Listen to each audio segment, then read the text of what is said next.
어떠십니까? 이 말씀 받으시면 여러 교회 신앙생활을 해보신 분들은 아시겠지만 교회 헌당식 때 주로 선포되는 말씀이죠. 헌당 예배 드리면서 하나님 앞에 이 말씀으로 설교자가 축복하고 또 그동안 교회를 건축하려고 수고했던 모든 사람들에게 하나님의 평강이 임할 거다라고 하는, 이 성전의 나중 영광이 이전 영광보다 클 것이다라고 하는 그런 축복의 말씀이기도 하죠. 이 학개 선지자는 포로기 이후의 선지자, 포로기 이후의 선지자인데, 학개, 스가랴, 말라기, 이렇게 요 세 분이 포로기 이후의 그런 선지자인데 아주 짧게 사역했던 그분입니다. 특별하게 이스라엘 백성들은 세 번에 걸쳐서 이 포로가 되어서 끌려갔고, 또 세 번에 걸쳐서 포로에서 놓여서 이스라엘로 돌아왔죠. 학개는 그 첫 번째 돌아온 사람들 한 5만 명 정도 되는데 그 속에 포함되어 있던 그런 선지자입니다. 이스라엘 백성들이 70년 동안 이 3천여 킬로가 떨어져 있는 바벨론이라고 하는 나라에서 노예 생활을 했습니다. 그리고 70년 만에 하나님의 약속대로 고레스 왕 때 풀려나서 이스라엘로 돌아오게 되었죠. 이스라엘로 돌아와서 이스라엘 백성들이 제일 먼저 한 것은 그렇게 소원했던 하나님께 예배하는 하나님의 집, 성전을 다시 재건하려고 했습니다.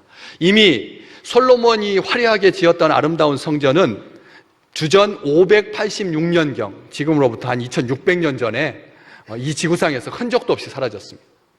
그래서 포로지에서 노인받은 사람들이 제일 먼저 하나님의 집을 예루살렘에다가 아주 근사하게 짓고 싶었죠. 그렇게 이 성전 재건을 시작했는데 그 자기들의 생각대로 성전이 지어지지를 못합니다. 1년 만에 성전 재건이 수도비 됩니다. 중단이 됩니다. 이유는 딱 하나였습니다. 사람들이 괴롭혔던 거죠. 특별히 사마리아 사람들이 이 포로지에서 돌아온 동족들이 예루살렘에다가 성전 짓는 것을 제일 싫어했습니다. 참 놀랍죠? 형제들이 하나님의 집 짓는 것을 방해했다는 거죠. 그래서 성전 짓는 것이 중단이 됩니다. 우리가 이 땅에 살아가는 날들 동안 형제들하고 화목하시기를 주의 이름으로 축복합니다. 형제들하고 화목하지 않으면 하나님 집 짓는 것도 수독된다는 거예요.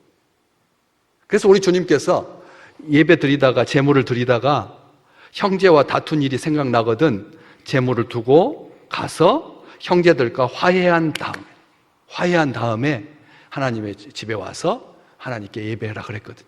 오늘 이 말씀 받으시는 우리 식구들이 그동안 뭔가 일이 좀 안 되고 뭔가 좀 불편해지고 가슴이 좀 답답하고 하는 일마다 좀 엉키는 것 같은 느낌이 드시거든 형제들과의 관계가 온전하시기를 주의 이름으로 축복합니다. 회복이 되어야 된다는 거죠. 이스라엘 백성들은 성전을 멈추고 맙니다. 그러고 몇 년이 흐르냐면 속절없이 15년이라는 시간이, 성전을 재건한 지 1년 겨우 시작을 해놓고 멈춘 시간이 또 15년이라고 하는 시간이 흘러갑니다. 15년 동안 그렇게 성전이 중단되고 맙니다. 여러 가지 이유가 있었겠죠. 그렇지만 그렇게 타민족들이 반란을 일으킨다고 모함도 하고 공사를 계속하면 죽인다고 위협도 하고 재정적인 어려움도 있었지만 어쨌든 하나님의 집이 멈추고 맙니다.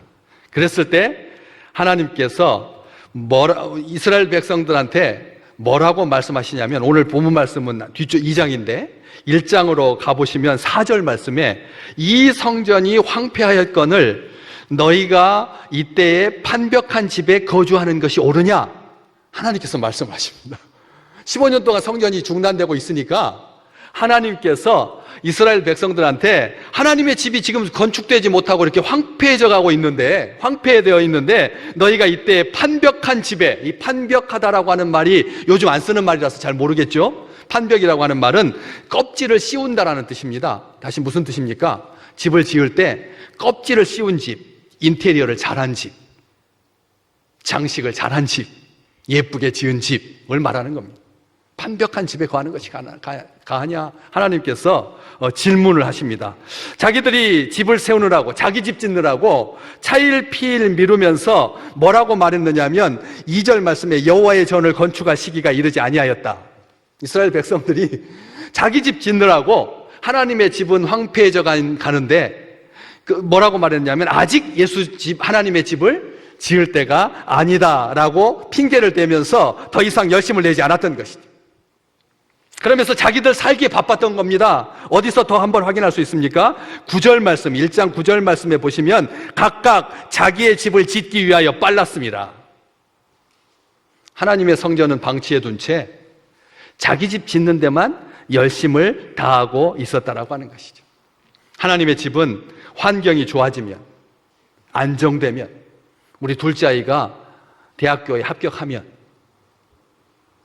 전세에서 집을 사게 되면, 평수를 24평에서 32평으로 넓히게 되면 그때 지어도 늦지 않다.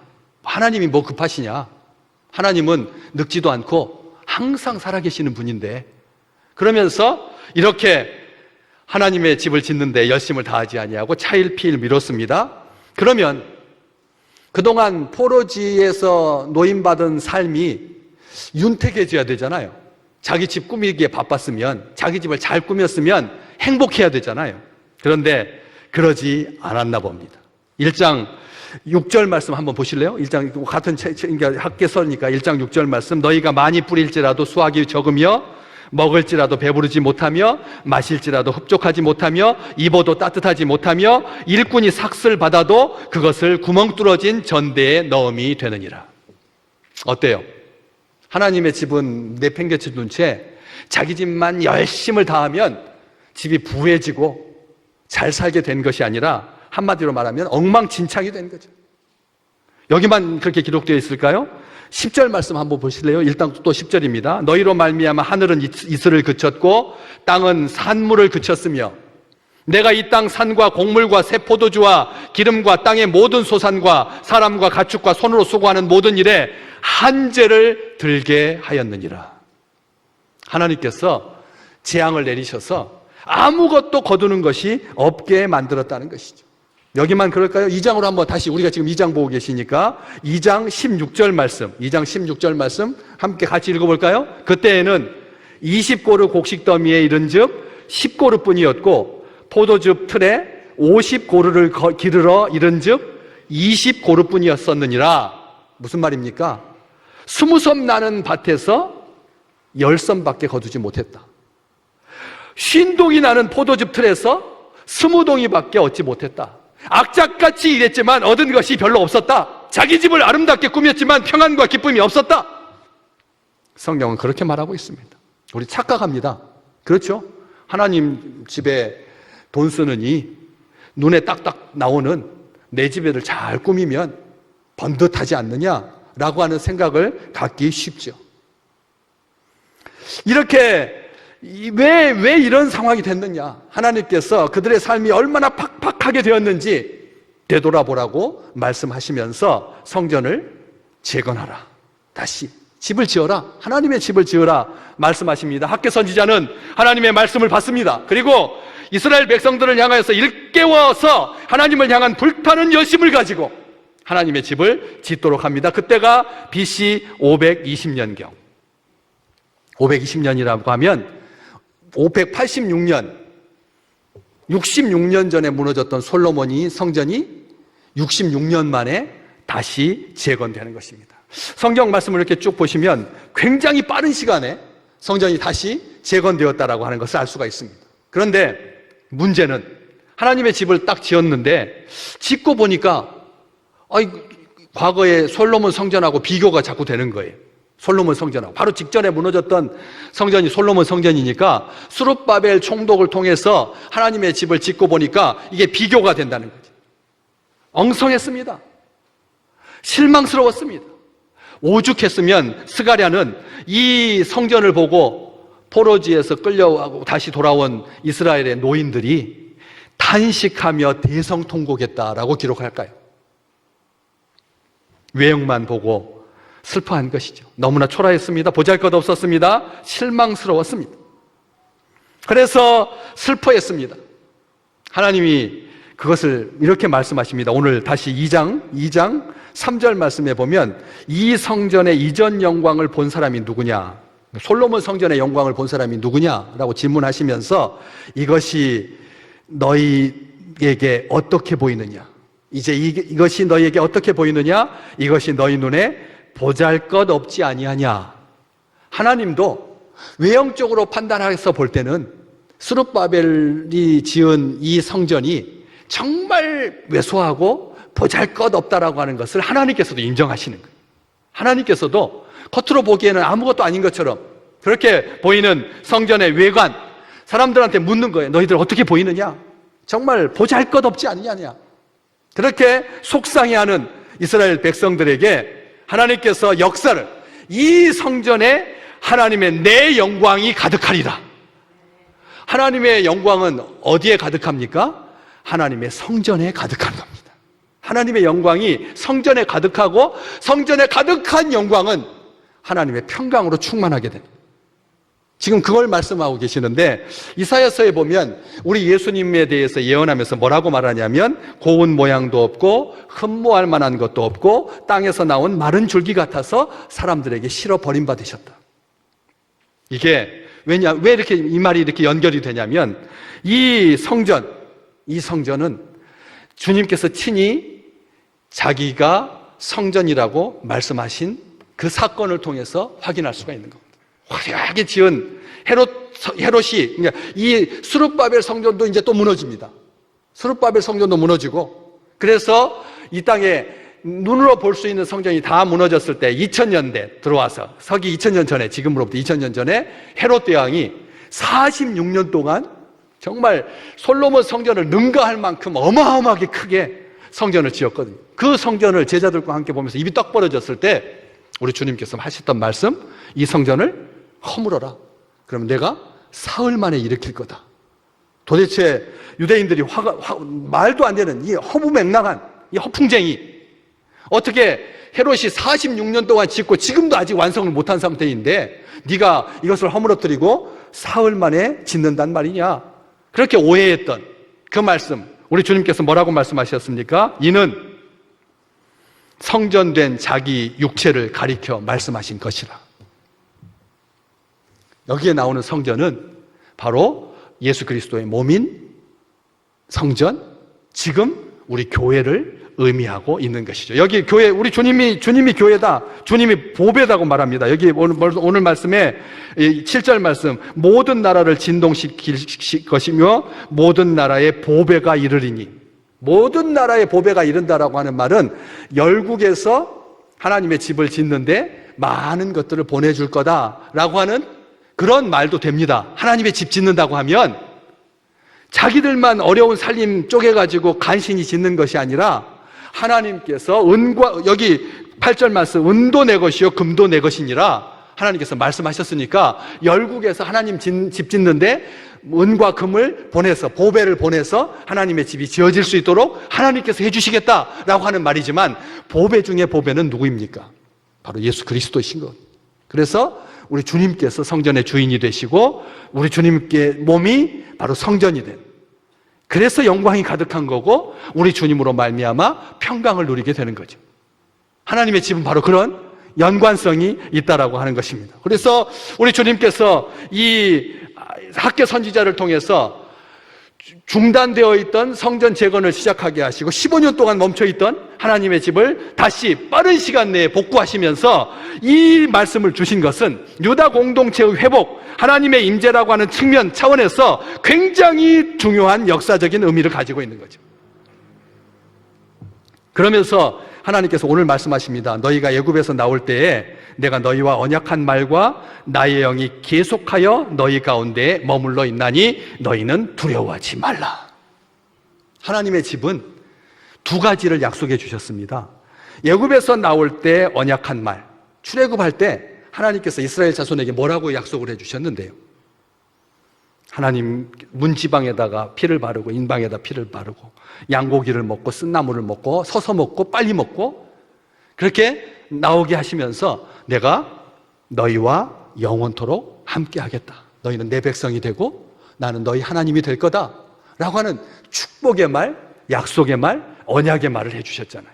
그런 것처럼 하나님의 집에는 하나님의 약속이 있다는 거죠. 하나님의 말씀이 선포된다는 거죠. 오늘 또 이 귀한 하나님의 집에서 하나님의 약속 가운데 거하시는 축복을 누리시기를 주의 이름으로 축복합니다. 세상의 허망한 약속을 의지하지 아니하고 하나님께서 출애굽하는 이스라엘 백성들에게 해주셨던 두려워하지 말라, 내가 너희와 함께 할 것이다, 너희는 내 백성이 되고 나는 너희 하나님이 될 거다 라고 하는 그 약속의 말씀을 우리가 하나님의 성전에서 듣게 되는 것이고, 또 하나는 뭡니까? 나의 영이 계속하여 너희 가운데에 머물러 있나니. 다시 말하면 성령께서 이 성전에 계속 우리와 함께하고 계시다는 것입니다. 하나님의 집은 이 축복을 누리기 때문에 두려워하지 않는 거죠. 이게 얼마나 단순하게 하나님의 집을 재건하려고 하는 건 목적이 아니라 하나님의 집에서 예배하고 있는 당신의 백성들과 하나님과의 온전한 관계의 회복을 약속해 주시고 축복해 주고 계시는 것입니다. 그러면서 말씀하십니다. 오늘 6절 말씀, 조금 있으면 내가 하늘과 땅과 바다와 육지를 진동시킬 거다. 조금 있으면이라고 하는 이 단어는 하나님께서 조금 있으라고 하면 여러분 얼만큼 있는 것이 조금 있으면일까요? 우리가 생각할 때 조금 있으면이라고 하면 1시간 뒤일까요? 10시간 뒤, 열흘 뒤, 1년 뒤, 뭘 조금 있으면이라고 하나요? 오늘 여러분이 느끼기에 조금 있으면이라고 하는 표현은 얼마만큼 뒤를 말하는 거예요. 오늘 이전까지가 조금 있으면 아니에요? 오늘 중으로. 그러면 조금 있으면 되겠습니까? 오후 3시면 조금 있으면 아니죠.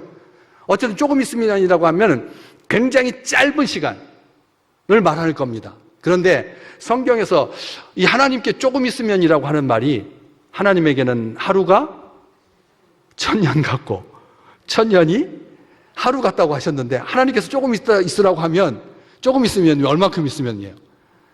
1000년이 될 수도 있는 거. 그렇잖아요? 또 하나님께서 1000년이 조금 있으면이라고 하니까 1년이 될 수도 있고 해서 이 말은 그런 물리적인 시간을 의미하는 말이 아닙니다. 무슨 뜻이냐면 속히 오리라. 우리 주님께서 다시 오신다, 속히 오신다, 그런 의미, 종말론적인 의미를 담는 단어가 조금 있으면이라고 하는 단어인데, 히브리어 성경에 보면은 그것을 확증해주는 단어가 하나가 더 붙어 있어요. 지금 우리 한국어 성경에는 그냥 조금 있으면 내가 하늘과 바다와 육지를 진동시키실 것이요 또한 모든 나라를 진동시키실 것이며, 이렇게 돼 있어서 반복적인 의미를 갖고 있긴 하지만 한국어 성경은 히브리어 성경에서 빠뜨리고 있는 것이 한 단어가 있습니다. 히브리어 성경에 보면 조금 있으면 뒤에 다시 한 번 더라고 하는 말이 있거든요. 다시 한 번 더. 근데 우리 한국어 성경에서는 또한이라고 말을 해서 다시라고 하는 개념보다는 그냥 이게 이게 한 번 더의 개념이 또한이라고 하는 말에 들어있긴 한데 좀 그걸 헷갈릴 수가 있다라고 하는 것이죠. 이게 무슨 뜻이냐면 우리 주님께서 이 약속하신 말씀, 이 세상이 진동할 거다. 조금 있으면 온 세상이 진동할 것이다. 어떨 때, 뭐 할 때?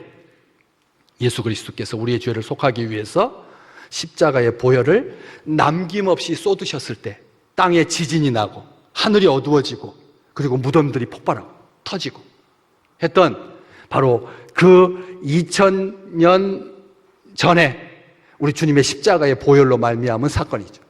이 하늘이 진동할 거다, 땅이 터질 것이다 라고 하는, 우주가 진동할 거, 흔들릴 거다라고 하는 말은 우리 주님의 죽으심으로 말미암아 1차적으로 성취됐습니다. 2차적으로 또 한 번 다시 이 일이 발생할 것인데, 그게 종말에 있을 하나님의 우주적인 심판인 것이죠. 우주적인 심판입니다. 하나님께서 온 땅을 진동할 것이다. 이것을 확인시켜 주시는 말씀이 히브리서 12장 26절 말씀. 히브리서 12장 26절 한번 같이 읽어볼까요?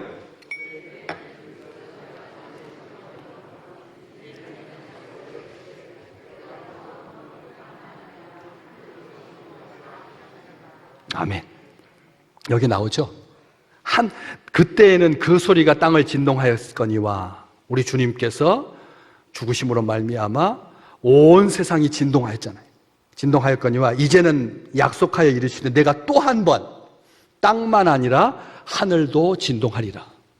다시 온 우주가 하나님의 우주적인 심판 앞에 서게 되어서 흔들릴 것이다 라고 하는 그런 말씀인 것이죠.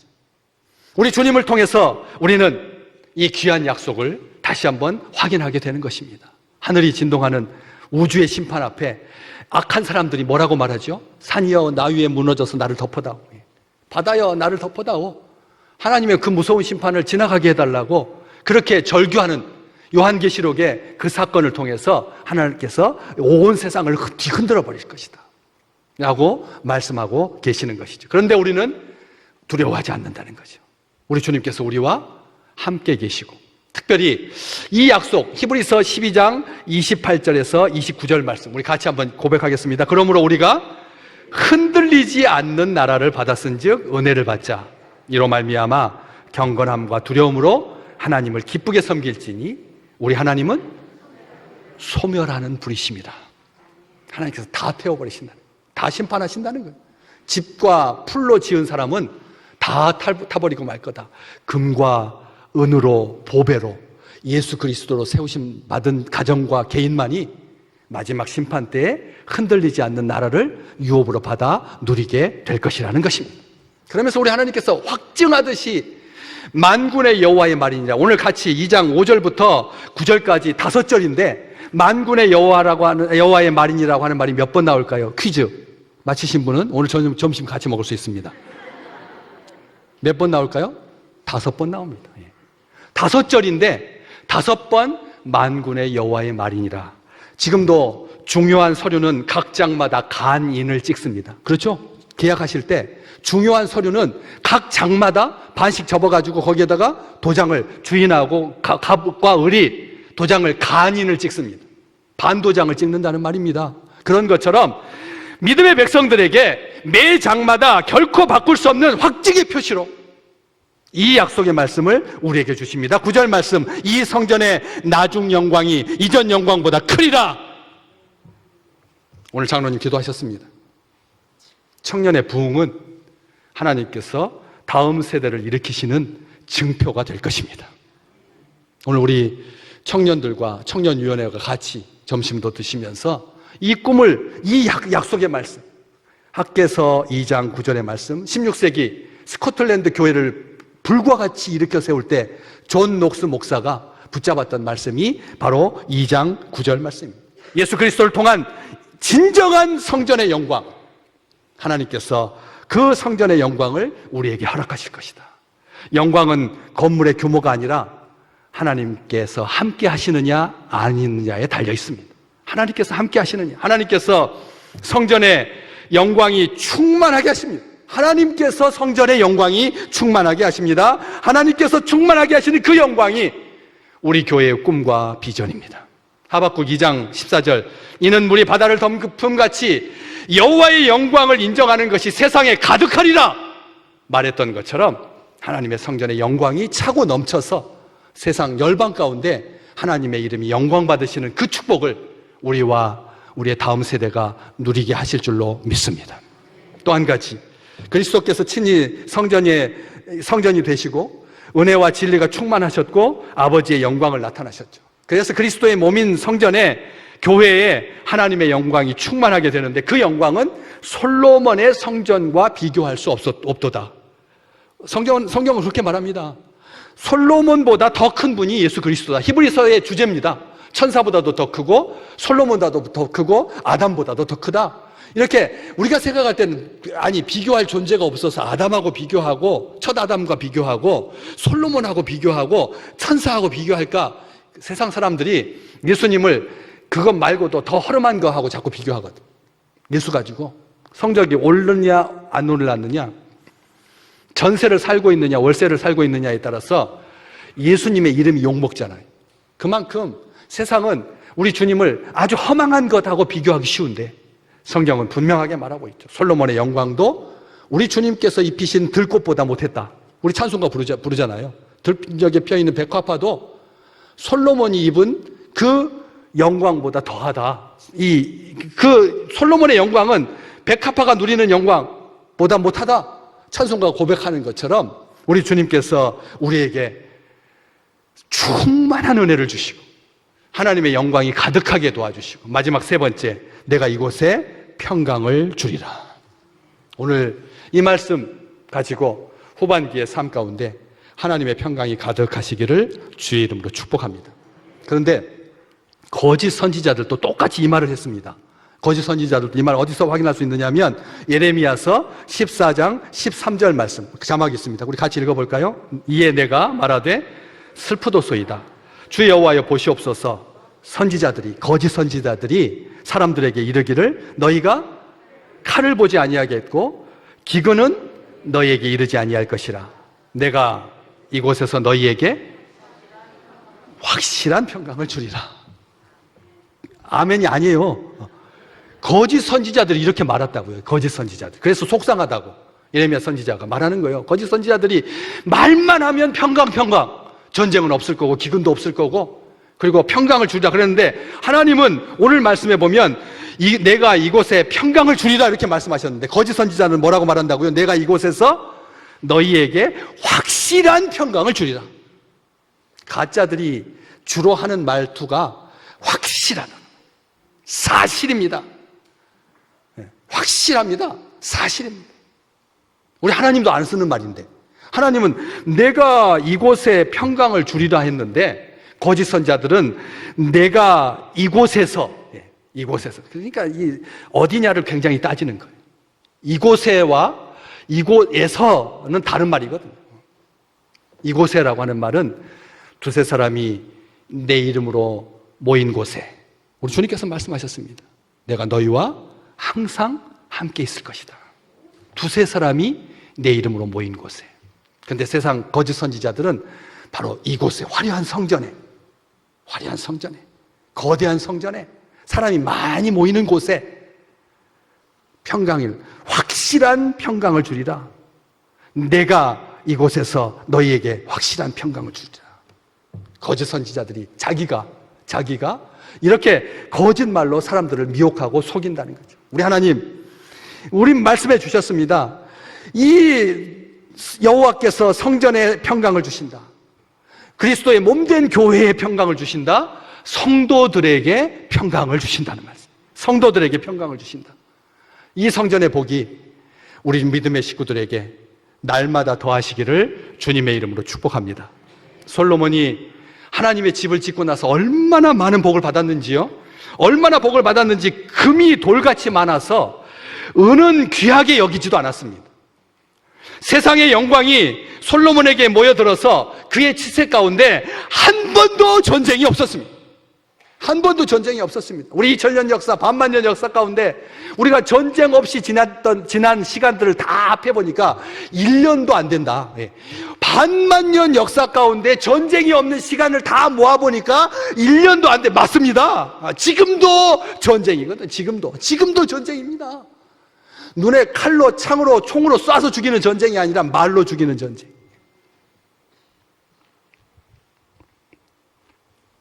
오늘부터 우리 주일 점심 같이 먹습니다. 식당에서, 주방에서 봉사하는 식구들은 자기 시간을 헌신해서 봉사하는 봉사자들입니다. 그런데 거기에다 대놓고 상처 주는 말 하지 마시라는 거예요. 상처 주는 말. 음식 타령하지 말라는 거예요. 음식 타령하지 말라는 거죠. 우리가 이 전쟁입니다. 우리가 다른 것에 상처받지 않습니다. 형제들끼리 한 말이 죽을 때까지 내 귀에서 계속 맴돌면서 나를 아프게 만들거든. 다른 사람한테는 상처 안 받아요. 여러분, 푸틴이 한 말에 상처받은 분 한번 손 들어봐요. 푸틴이 한 말. 내 말이 장난이 아닙니다. 내가 핵폭탄도 쏠 수 있습니다. 그것에 상처받으신 분 한번 손 들어보라니까요. 아무도 안 받아요. 내 사랑하는 사람이, 내 가족이 한 말이 상처가 되는 거예요.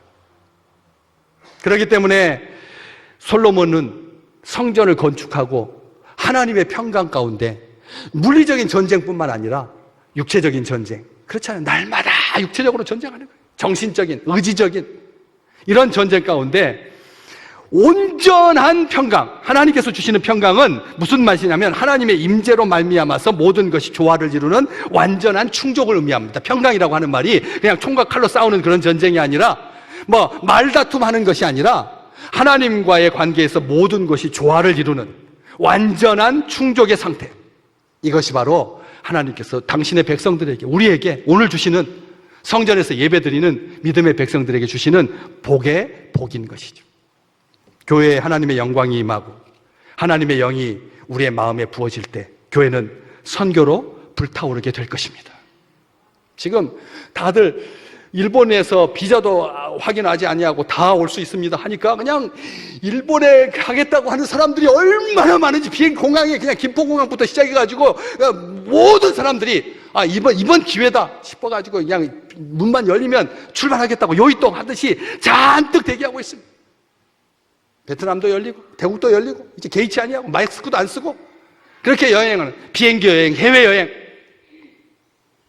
그것만 중요한 것이 아니라 하나님의 나라를 온 열방 가운데 하나님의 영광을 인정하는 것이 온 세상에 가득하리라 하시는 성전에 충만히 임하시는 하나님의 약속과 축복이 선교로 불타오르고 서로 사랑하고 아끼면서 아버지 하나님의 의를 이루는 귀한 우리 믿음의 백성들 되시기를 주의 이름으로 축복합니다.